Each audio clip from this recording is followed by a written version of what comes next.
Here's something you may not have heard of. It's called group buying or collective buying or social buying, or as the Americans say, social commerce. In the studio with me now is a man who has started one of the biggest, in fact the pioneering group buying company in South Africa.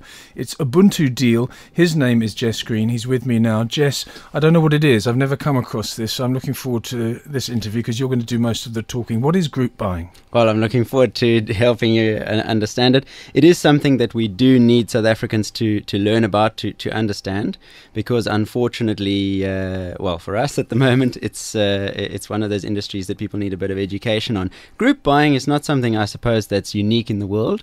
Group buying is really where a lot of people band together and would buy a higher quantity of something at a lower price, kind of like if you were to go into macro or if you're a steel merchant banding together with others. So economies of scale come into play, and it's almost like a cooperative. Yes, exactly. Yes, exactly. That's exactly what it is, except over here you don't know the other people that you're buying with, and it's online. Ah, okay, that aspect. Why the anonymity? Why is that important? Is that because somebody might say, well, look, I don't really want that person to know what I'm buying? No, not at all. In fact, you could tell your friend, buy this on the site, it looks really great. In fact, you could know everybody else technically, but most of the time you wouldn't. You would be online, you would see a great deal on UbuntuDeal, and you would buy it, and maybe 10 other people would buy it, and you wouldn't necessarily know who they are. Just before you go on, I always find that when a lot of people get together, for example, an investment club, there are always problems. Someone doesn't like the price, somebody doesn't like this particular aspect of a deal, someone doesn't like this share.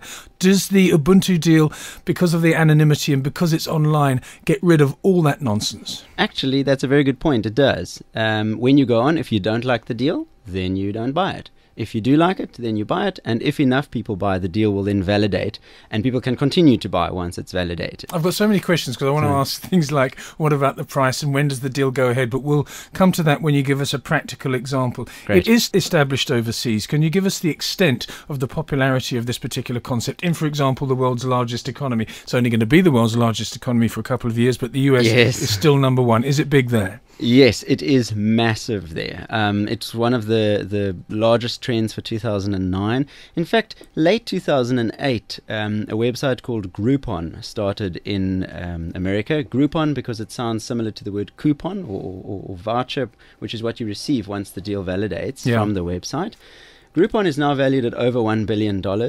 I don't think they've done an IPO or floated yet, but other websites started to jump up. In the beginning they were called Groupon clones. Now they are just called social buying or group buying sites. And Groupon has already bought the largest one in the UK and Europe.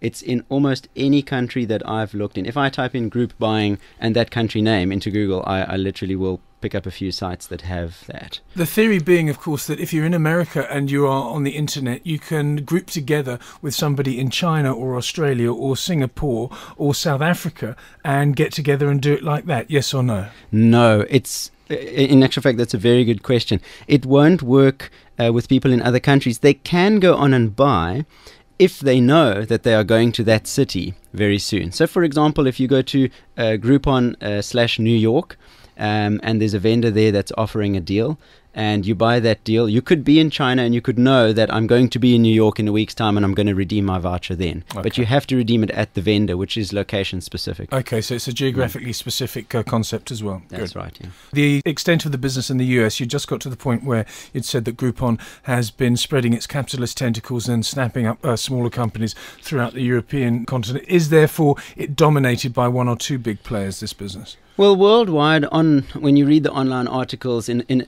a certain extent, yes. I mean, Groupon has bought more than just the European largest group buying site in Europe. They have invested into Russia. They have invested into some other countries. I don't know what I would do if they gave me a call. I know exactly what you'd do, but that's another story. We'll talk about that later.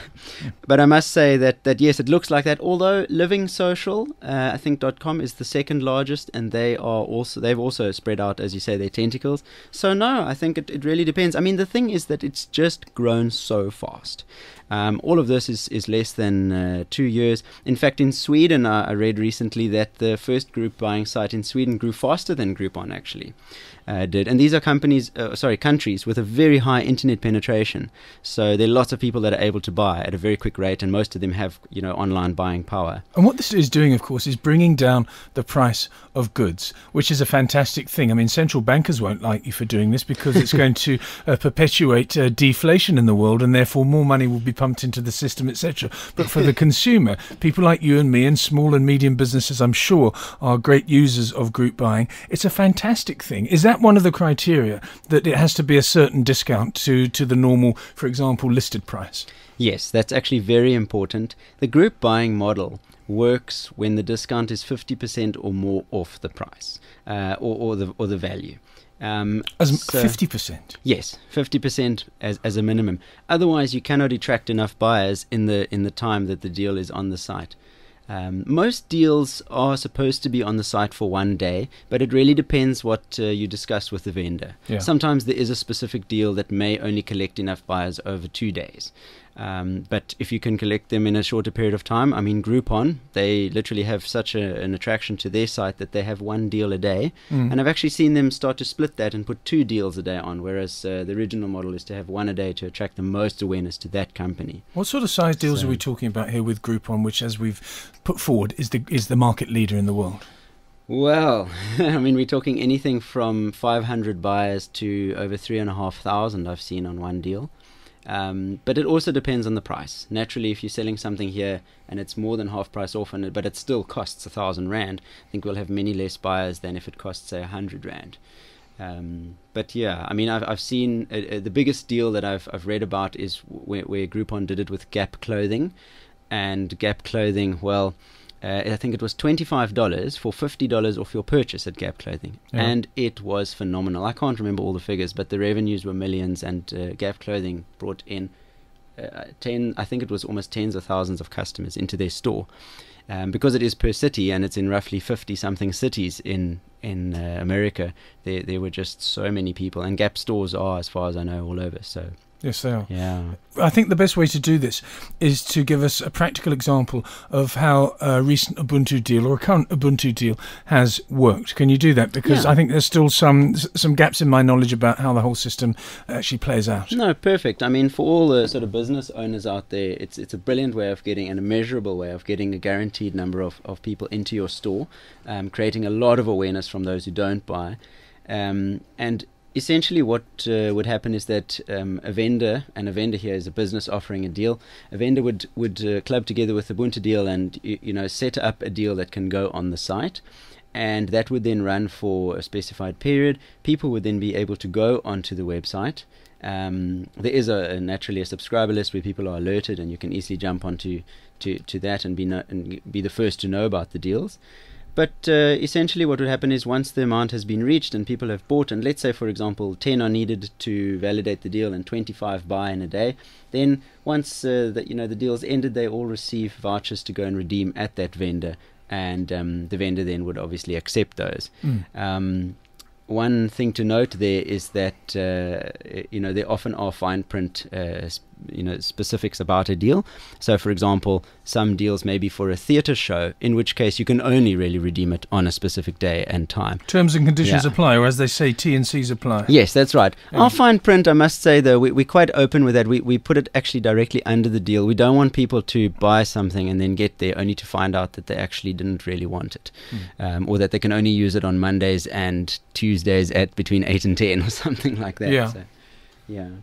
So it's fledgling in this country, and of course the lack of internet penetration in this country for the majority of the population is perhaps going to be a brake on the business, but there's probably enough now, and the internet is growing enough with smartphones and everything to make it a success. Yes. Do you think it's going to grow? Do you think UbuntuDeal, as the leader in South Africa, is going to go from strength to strength? Absolutely. I mean, either what will happen is that the business will do okay, or what will happen is that the business will do excellently. There are really only two options. Internet penetration is growing at a very good rate.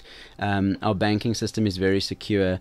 We weren't hit as hard by the recession, if we're going to call it that, worldwide. and even overseas, the growth has continued to just rocket. As I have mentioned, I don't think that we'll grow in the sort of ways that America and that has, but we're definitely going to shoot up. I mean, it's an excellent way to get a great amount of awareness for, especially either a new business or a business that has low periods of sales, etc., etc. We'll leave it there, Jess. You've covered it very nicely. I want to keep on getting updates from you quite regularly if you can, just to see if we get any really big deals. And I'm not talking about just the sort of Gap clothing type deals. I'm talking about, maybe some bigger commodity type deals and small and medium-sized enterprises benefiting. But thanks very much for coming in. That's Jess Green, who is the founder and proprietor of South Africa's leading group buying company, Ubuntu.